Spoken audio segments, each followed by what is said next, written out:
Bonjour, je suis le professeur Éric Raymond, chef de service d'oncologie médicale à l'hôpital Paris-Saint-Joseph.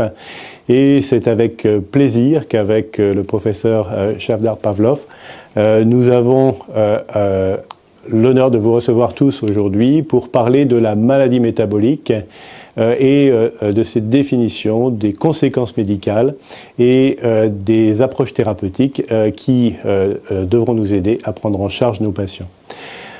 Donc, je vais vous présenter aujourd'hui une brève introduction de ce qu'est la maladie métabolique, donc quelles sont les définitions reconnues aujourd'hui et quelles sont les conséquences médicales, avec un focus très particulier sur le cancer. Donc, sur cette première diapositive, vous voyez qu'il existe plusieurs définitions de la maladie métabolique ou de ce que l'on appelle le syndrome métabolique, dont aucune n'a une reconnaissance complète admise internationalement. Et l'on retrouve des définitions différentes pour l'Organisation mondiale de la santé, la Fédération internationale du diabète, l'Institut national du cœur, des vaisseaux et du sang, et dans les programmes d'éducation nationale pour ce qui concerne le cholestérol. Même si ces définitions sont différentes, on y retrouve les mêmes caractéristiques qui sont caractérisées par l'obésité, qui représente un des éléments importants à prendre en considération, le diabète, et notamment les diabètes de type 2. On y retrouve également l'hypertension artérielle et des élévations du cholestérol ou des triglycéridés. Et donc on a ici plusieurs définitions, mais qui finalement vont s'intéresser aux mêmes facteurs de risque. Donc quels sont les contours du syndrome métabolique? Eh bien, le syndrome métabolique pourrait être défini par l'observation conjointe de plusieurs facteurs, dont l'obésité, bien sûr, la résistance à l'insuline, la présence d'une dyslipidémie. Alors cette dyslipidémie est caractérisée par un taux élevé de triglycérides et de faibles taux dans les HDL, c'est-à-dire les High Density Lipoprotein Cholesterol. Et on ajoute à cette définition l'hypertension artérielle. S'y associe fréquemment, et l'on retrouve dans de nombreuses observations, la présence d'un syndrome inflammatoire et d'une tendance à la thrombose veineuse. L'ensemble de ces caractéristiques vont toucher, de par le monde, 20 à 30% de la population adulte, et c'est donc un problème qui représente un challenge important pour la communauté médicale. La présence de ce syndrome métabolique est associée à un risque accru de diabète, de ce que l'on appelle la NASH, c'est-à-dire la présence d'un foie hyperlipidique, cette même pathologie pouvant dégénérer vers l'apparition de pathologies cancéreuses, d'une maladie cardiovasculaire comme l'infarctus du myocarde ou les accidents vasculaires cérébraux, et même si cela est moins bien connu aujourd'hui, par la présence ou le développement de cancer. Donc la pathogénie de ce syndrome nous reste pourtant mal connue. Quels sont les éléments qui conduisent à l'apparition d'un diabète et d'une résistance à l'insuline? Quels sont les éléments qui conduisent à une élévation des triglycérides ou du cholestérol? Bien sûr, il y a les caractéristiques génétiques, mais au-delà des caractéristiques génétiques, les mécanismes physiopathogéniques restent pour l'instant assez peu connus. Et certains réfèrent à des dysfonctionnements de la mitochondrie sans pouvoir pour autant apporter des réponses à toutes les questions qui restent aujourd'hui en suspens. Sur cette diapositive suivante, en fait, j'ai voulu résumer les conséquences médicales du syndrome métabolique. Alors, excusez-moi, cette diapositive est partiellement en anglais, mais elle résume assez bien les problématiques. Donc, les conséquences, ça va être, chez ce patient représenté avec cette obésité principalement abdominale, l'hypertension artérielle, le cancer, et on va voir quels sont les éléments concernant le cancer, la maladie polykystique ovarienne, certaines pathologies cardiaques. On y associe aussi fréquemment la survenue précoce de démence, la survenue d'une hypertrophie lipidique hépatique, l'insulinorésistance, les problèmes lipidiques et bien sûr le diabète. Alors, je vais essayer de me concentrer maintenant sur les aspects qui sont pour moi, qui m'occupent de cancérologie les plus importants, qui sont l'impact du métabolisme en cancérologie. Et cet impact est à représenter sous deux facettes. La première facette est que le dysfonctionnement du métabolisme apparaît comme un facteur d'oxydation cellulaire avec, disons, un risque augmenté et une induction de la carcinogénèse. Donc, on retrouve là les principaux éléments du syndrome métabolique qui sont associés avec le développement de certains cancers. L'alimentation et notamment une alimentation riche en produits glucidiques, la réduction de l'activité physique, bien sûr on retrouve diabète, hypertension, hyperdyslipidémie, et qui sont des facteurs communs bien connus pour les maladies cardiovasculaires mais que l'on retrouve également très fréquemment dans le cancer. Fréquemment également, pour les maladies cardiovasculaires, l'association au tabagisme de l'un ou de plusieurs facteurs de cette maladie métabolique va favoriser la survenue d'une maladie cardiovasculaire. Et aujourd'hui, grâce aux progrès faits en cardiologie et en maladies cardiovasculaires, eh bien, la plupart des patients vont pouvoir être guéris, ce qui finalement laisse la place au fil du temps à l'apparition de nouvelles pathologies, et notamment de la pathologie cancéreuse que l'on voit apparaître chez des patients ayant eu des antécédents par le passé et guéris de maladies cardiovasculaires. Le métabolisme tumoral est un facteur aggravant parce que eh bien, l'apparition d'un cancer va être associée à une dénutrition, souvent globale, avec un impact direct sur le métabolisme, et notamment l'apparition d'un catabolisme, la perte finalement d'énergie et de biomasse, mais aussi indirect avec l'aggravation du syndrome inflammatoire. Et l'ensemble se caractérise par des modifications importantes de trophicité, avec par exemple l'apparition d'une sarcopénie et la cachexie.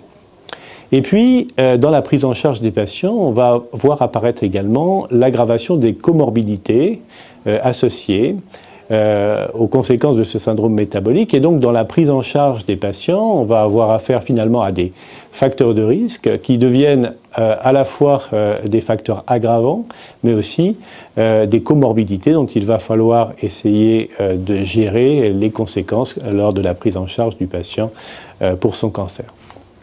Sur cette diapositive suivante, en fait, je voulais vous montrer que la plupart des facteurs de risque de maladies cardiovasculaires sont retrouvés comme facteurs de risque du cancer.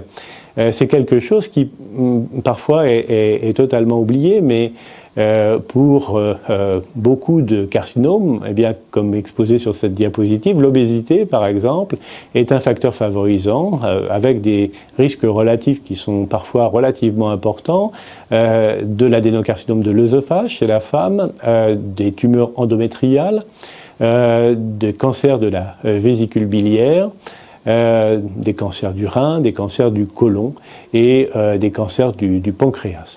Donc vous voyez que c'est quelque chose finalement qu'on va être amené à retrouver assez fréquemment, et de même le diabète pour le cholangiocarcinome et pour le carcinome endométrial, mais aussi pour le cancer colorectal et le cancer du sein.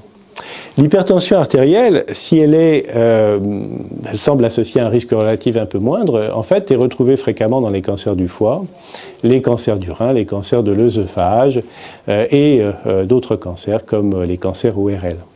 Et enfin, on voit l'impact du tabagisme dans ce phénomène qui n'est pas un facteur du syndrome métabolique, mais qui y est malheureusement fréquemment associé.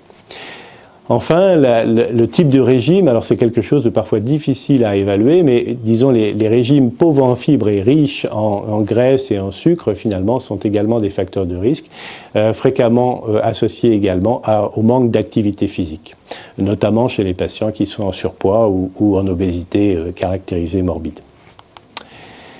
Cette diapositive estime le risque de cancer chez des patients présentant des signes de syndrome métabolique, et disons globalement, cette diapositive représente à peu près les mêmes éléments, c'est-à-dire que chez les hommes comme chez les femmes, on est capable de mettre en évidence un surrisque ou un risque relatif augmenté pour de nombreux cancers, et ce sont des cancers relativement fréquents, hein, comme le cancer du foie chez l'homme, le cancer du côlon et du rectum, qui restent des cancers très fréquemment observés.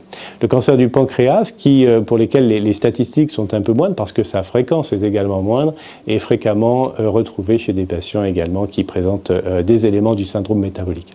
Chez la femme, on le savait, le surpoids pour les cancers de l'endomètre, et on voit que là, par contre, pour le cancer du pancréas, le cancer du sein et les cancers colorectaux, la présence de signes de syndrome métabolique sont des éléments très importants comme facteurs de risque de survenue de ces différents types de cancers.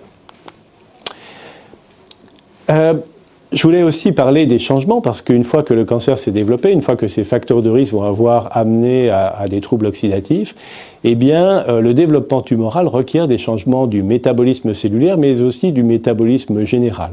Pourquoi? Eh bien, parce que la croissance des tumeurs malignes requiert de rediriger le métabolisme cellulaire pour répondre à des besoins croissants en énergie et en fabrication de biomasse, c'est-à-dire les besoins en protéines, glucides et lipides nécessaires à la synthèse finalement des éléments constitutionnels de nos cellules. Le profil métabolique des tumeurs est aussi souvent associé à des besoins accrus en glucose. Alors on entend beaucoup parler du glucose, mais pas seulement de glucose, puisque les tumeurs peuvent également consommer d'autres substrats comme la glutamine. Les changements dans le métabolisme vont être caractérisés par des modifications importantes des enzymes du métabolisme cellulaire, avec notamment une glycolyse souvent anaérobie et l'augmentation des lactates dans le milieu extracellulaire. Et ceci n'est pas du tout un phénomène, disons, qui survient de façon naturelle, mais est dirigé par la présence de certains gènes responsables de tumeurs, comme par exemple CEMIC ou bien IF, qui est un facteur associé à l'hypoxie, mais aussi des facteurs qu'on retrouve bien plus fréquemment, comme par exemple P53. Donc la présence de ces mutations, finalement, va rediriger le métabolisme cellulaire des cellules pour pouvoir fabriquer de la biomasse et consommer de l'énergie. Autant de biomasse et autant d'énergie qui seront pris pour l'organisme de l'individu. Cette diapositive un peu complexe illustre parfaitement les différents changements du métabolisme qui vont être observés. Chacune des flèches rouges, finalement, représente des orientations privilégiées observées au niveau de la cellule cancéreuse. Et comme vous pouvez le voir, il existe de nombreuses flèches rouges sur ce diagramme qui sous-entend que, bien sûr, de nombreuses modifications du cycle du métabolisme vont être observées. Et enfin, je voulais insister sur le fait que la consommation de glucose est un des éléments, c'est une des briques pour la fabrication d'énergie et de biomasse, mais ça n'est pas la seule. Et si on s'imaginait pouvoir stopper totalement la captation du glucose, eh bien, on voit qu'il y a d'autres portes d'entrée, finalement, pour faire du métabolisme, et notamment, comme je vous l'ai présenté précédemment, par l'utilisation de la glutamine. Alors, pour résumer un peu cette présentation, quelles sont les conséquences? Eh bien, les conséquences, en fait, on le voit, c'est que le syndrome métabolique, qui en lui-même est une pathologie, que les maladies cardiovasculaires, qui en elles-mêmes sont des pathologies, parfois reliées au syndrome métabolisme, mais aussi le cancer qui va se retrouver très fortement intriqués avec les maladies cardiovasculaires et les maladies métaboliques, vont être responsables des modifications que l'on observe actuellement en termes d'évolution des morbidités et de la mortalité chez nos patients. Et sur cette diapositive, à droite notamment, on peut faire une estimation finalement des conséquences de la maladie métabolique qui survient en général assez précocement, suivie des maladies cardiovasculaires qui, comme je vous le disais, heureusement bénéficient de progrès importants dans leur prise en charge, permettant d'améliorer la survie des patients et parfois même de les guérir.